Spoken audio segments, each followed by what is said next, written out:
কাঠগোলাপ করার জন্য প্রথমে আমি একটা ডট দেব, তারপর 5 ভাগে ভাগ করে নেব, দিয়ে অপোজিট সাইডের অংশটা থেকে আমি টেনে টেনে জাস্ট পাপড়িগুলো করে নেব।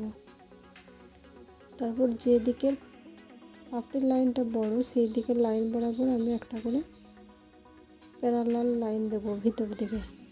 দেন আমি শেডিং দেব, প্যারালাল লাইন বরাবর শেডিং দেব এবং ভিতর থেকে আরেকবার 1 স্ট্রোক করে শেডিংটা দেব। শেডিংটা কিন্তু উল্টো করে দিলে আমার ফুলটা ঠিকঠাক আসবে না।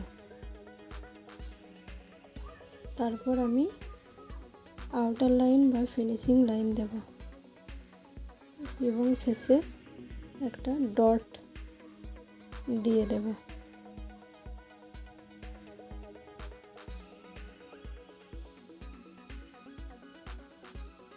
এতে ভিতরের অমসৃণ অংশটা বোঝা যাবে না। সেম প্রসেসে আমি আরেকবার করে দেখাচ্ছি। আর যদি পাপড়িগুলো ছোটো বড়ো হয়ে যায় মনে করেন, তাহলে আমি বলবো একটা সার্কেল এঁকে তার ভিতরে কেন্দ্রবিন্দুটা চিহ্নিত করে তারপর পাপড়িগুলো করবেন, তাহলে সম আকারের পাপড়িগুলো হবে।